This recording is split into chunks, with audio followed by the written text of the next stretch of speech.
এই যে একটা সিঙ্গারা, এই সিঙ্গারা কিন্তু এই সিঙ্গারা খাওয়ার পরে কিন্তু একটা রাজনীতিবিদ তৈরি হয়েছে। ঢাকা যেমন মধুর ক্যান্টিন আপনারা নাম শুনছেন, ঢাকা বিশ্ববিদ্যালয়, ওখান থেকে রাজনীতিবিদদের উৎপত্তি, ন্যাশনাল রাজনীতিবিদদের। এখানে ব্রাহ্মণবাড়িয়াতে কিন্তু এই বাদল টি স্টল থেকে ব্রাহ্মণবাড়িয়ার যে রাজনীতিবিদরা আছেন তারা এখানে বসে আড্ডা মারতেন।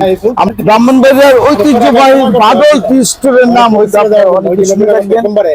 এইখানে কত রাজনীতিবিদ যে এই টি স্টল থেকে তৈরি হয়েছে আপনারা হয়তো কল্পনা হতো। ব্রাহ্মণবাড়িয়ার যত বড় বড় বিখ্যাত রাজনীতিবিদ আছেন, সংগঠন, বড় বড় জ্ঞানীগুণীরা যারা আছেন, তারা এখান থেকে আসলে উৎপত্তি হয়েছেন বলবো আমি এটা। কারণ হচ্ছে এখানে যদিও এই টি স্টলটার অবস্থা আপনারা আগের মতোই আছে, এখন থেকে প্রায় 40 বছর আগে যে অবস্থা ছিল এখনো ঠিক সেম অবস্থায় ছিল। ঢাকা বিশ্ববিদ্যালয় যেমন আপনারা হয়তো দেখতে পারেন যে ঢাকা বিশ্ববিদ্যালয়ে ডাকসুর যে সেন্টার, সেই সেন্টারে যেমন বড় বড় রাজনীতিবিদ তৈরি হয়েছে, ব্রাহ্মণবাড়িয়ার রাজনীতিবিদ যারা তৈরি হয়েছে তারা এই টি স্টল থেকে তৈরি হয়েছে।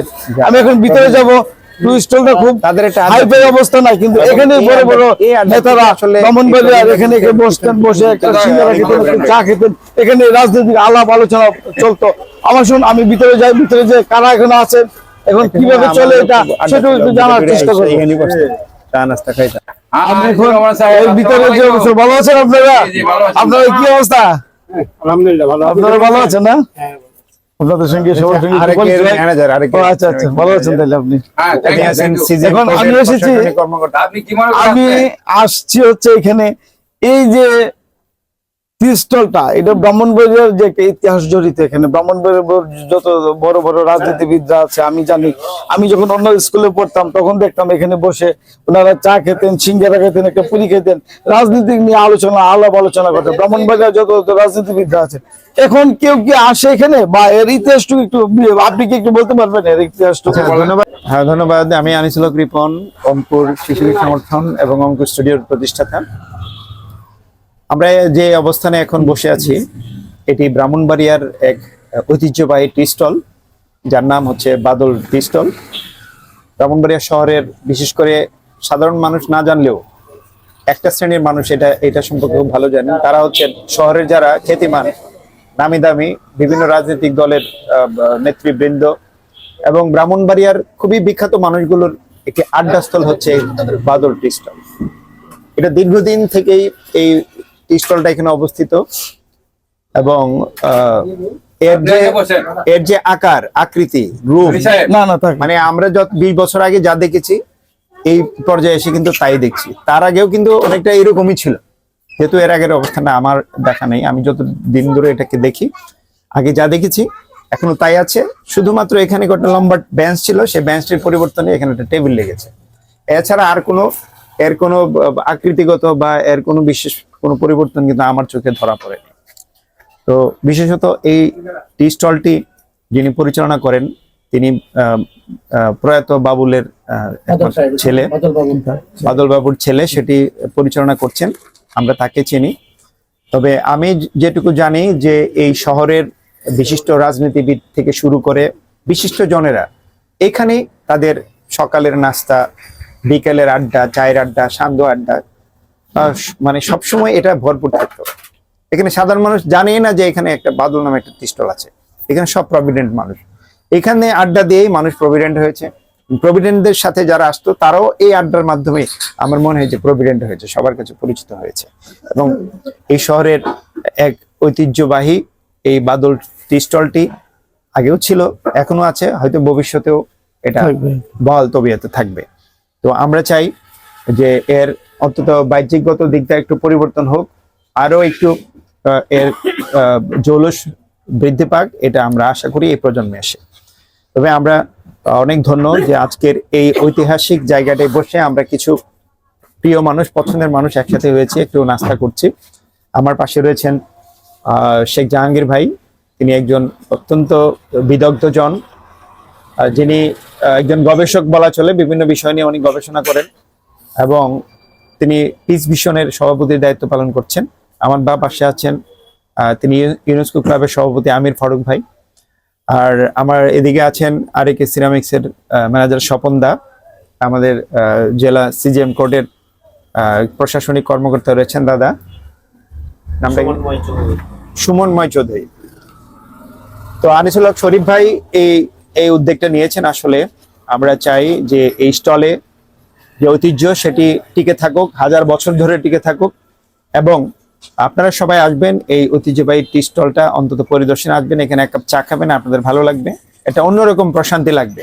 আমরা এখন বিভিন্ন ধরনের ওই যে আমরা বিভিন্ন সময় কি এখন নতুন নতুন রেস্টুরেন্ট তৈরি হয়েছে, এই যে কি যেন কাচ্চি ডাইন, কাচ্চি বাই, বিভিন্ন ধরনের খুব লাক্সারিয়াল রেস্টুরেন্ট তৈরি হয়েছে। আমার মনে হয় যে সেই সমস্ত রেস্টুরেন্টের থেকে এটার ঐতিহ্য অনেক বেশি পুরনো, অনেক বেশি ঐতিহাসিক এবং অনেক বেশি আমাদের কাছে পছন্দের।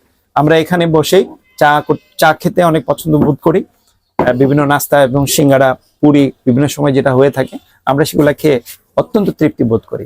তো সেই জন্য আমি এটার যে প্রতিষ্ঠাতা অর্থাৎ বাদল, আমি তার বিদেয়ী আত্মার শান্তি কামনা করছি, তার আত্মার প্রতি শ্রদ্ধা নিবেদন করছি, এবং তার যে ছেলে যেটা পরিচালনা করছেন সে যেন ভালো থাকে, তার পরিবার পরিজন নিয়ে যেন ভালো থাকতে পারে, এই প্রত্যাশা। বাদল দাদার সন্তানের কথা যেহেতু উঠেছে, চলুন বাদল দাদার সন্তানের সঙ্গে একটুখানি কথা বলি।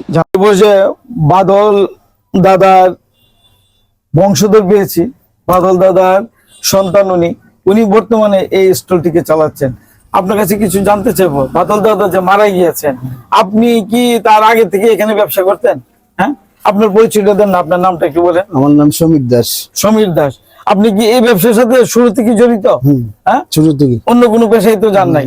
তো এখানে যে আগে রাজনীতিবিদরা আসতো, এখানে বসতো, এখন কি আসে সবাই? না, এখন ওই কিছুদিন আগে যে একটা আন্দোলন হয়েছে এরপর থেকে আর আসে না। এরপর থেকে আসে না? এর আগে কি বসতো? বসতো এইখানে তো লোকাল যারা এখন ব্রাহ্মণবাড়িয়া চালায় তারাই বসতো।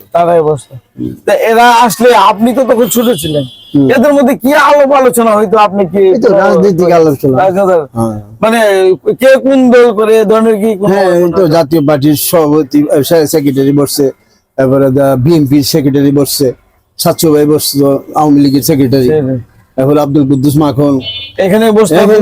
হ্যাঁ, তা আপনি এইটা প্রতিষ্ঠিত হয়েছে কত সালে? প্রতিষ্ঠিত 1935 ইংরেজিতে। 35 সালে? হ্যাঁ, তারপর থেকে আমার বাবা অসুস্থ হয়েছে পরে আমি। হ্যাঁ, আপনারা কই ভাই বোন? এইখানে আছি আমরা দুই ভাই।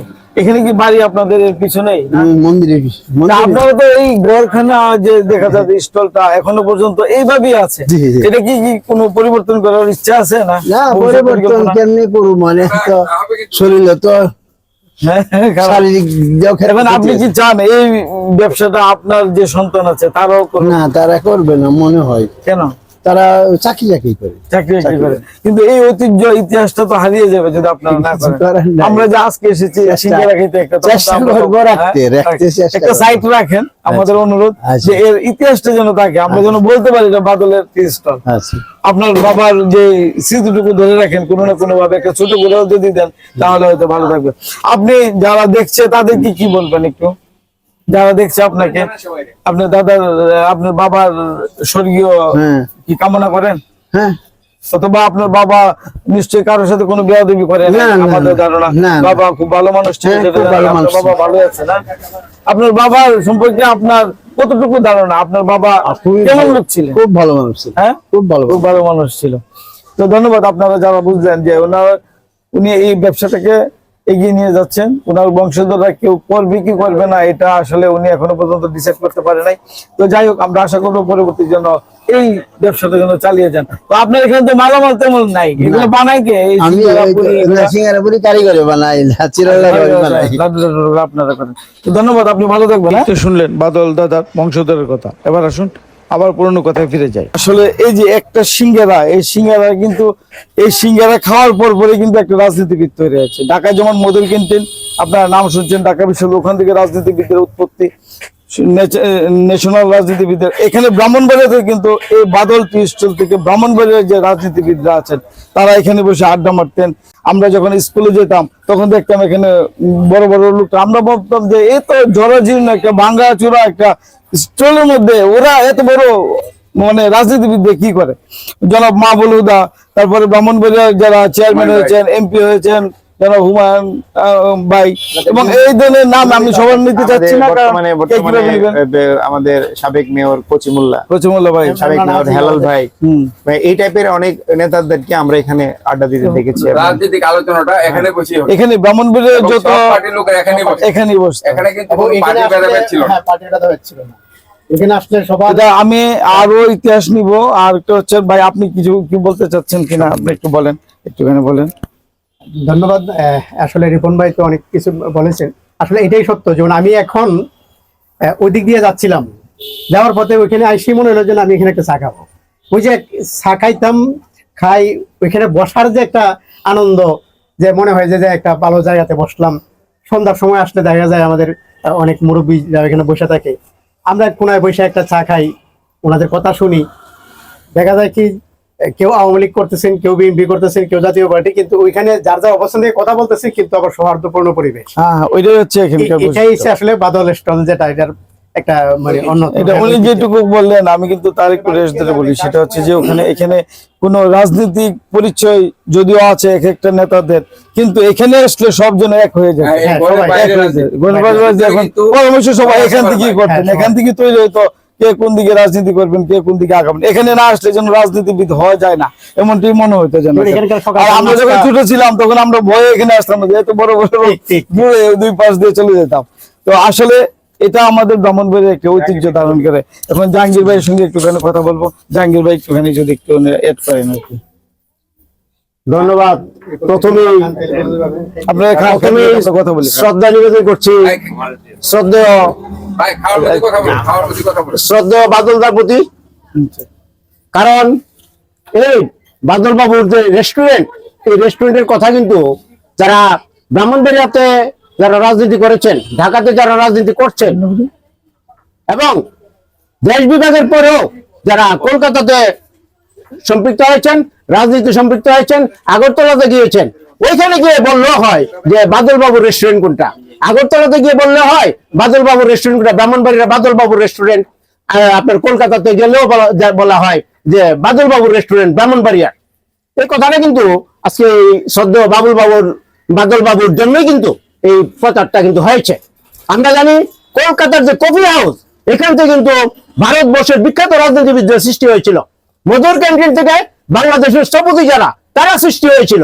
আর ব্রাহ্মণবাড়িয়ার রাজনীতির অঙ্গন থেকে আপনার একটি অহিংস পরিবেশে হিন্দু মুসলমান সহ সর্বদলীয় রাজনৈতিক ধর্ম বর্ণ নির্বিশেষে বিভিন্ন শ্রেণী পেশার মানুষ যে বন্ধন, মৈত্রীর বন্ধন, আমি বলবো বাদলবাবু রেস্টুরেন্টটা একটি মৈত্রীর বন্ধন, একটি অহিংস একটি বন্ধন।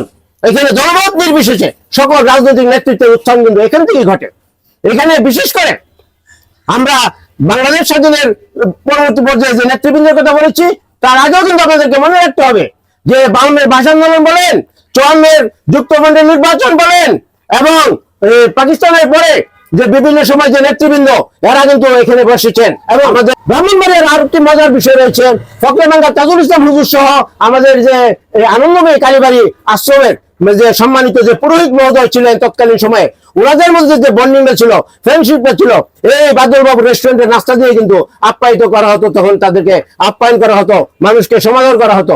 এই ঐতিহ্যটা কিন্তু এই বাদলবাবু রেস্টুরেন্ট ধরে রেখেছে অদ্যবধি পর্যন্ত।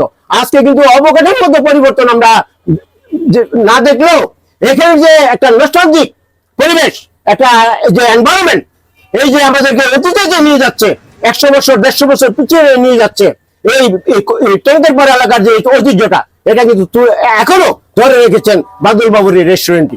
বিখ্যাত ব্যক্তিরা এবং রাজনীতিবিদ নেতৃবৃন্দ, অনেকের নাম নিতে পারছি না আমি, হারুন স্যার সহ অনেক নেতৃবৃন্দ, শিল্পী, কলা কৌশলী, প্রত্যেকেই ব্রাহ্মণবাড়ি আসলে, আগরতলা থেকে আসলে, কলকাতা থেকে আসলে, ঢাকা থেকে আসলে বাদল বাবুর রেস্টুরেন্টের চায়ের স্বাদ তাদের নীতি হয়। এবং বাদল বাবুর যে এখানে একটা ছানামুখী বিক্রি হতো, আমাদের নূর নজর স্যার, শ্রদ্ধেয় নজর সরকারি উচ্চ বিদ্যালয়ের, আমাদের নূর মোহাম্মদ স্যার, আমাদের শ্রদ্ধেয় ওয়াহিদুল নবী খান শিশু মেয়ে স্যার অন্যদের স্কুলের, ওনারা কিন্তু এটা বেশ এনজয় করতেন। এবং আমাদের এই ব্রাহ্মণবাড়িয়া উচ্চ বিদ্যালয়ের শ্রদ্ধেয় জসিমউদ্দিন স্যার সহ আব্দুল মজিদ স্যার সহ অনেকে কিন্তু এই বাদল বাবু রেস্টুরেন্টের আপনার সিঙ্গারা, সমোসা সহ এবং বিভিন্ন মিষ্টান্ন জাতীয় খাবার তখন পরিবেশন করা হতো। এখন আমার মনে হয় যে বিভিন্ন অবয়বে বিভিন্ন খাবারের আইটেম হয়তোবা লোকাল আইটেম গুলি কমে গিয়েছে। আমার নাড়ুর কথা মনে রয়েছে, এবং চিড়ার একটা লাড্ডু হতো, এবং আরো কিছু মিষ্টান্ন এখানে হতো। এটা এখন হয় কিনা জানি না। আমরা কিন্তু নিজেরাও এখানে এনজয় করেছি।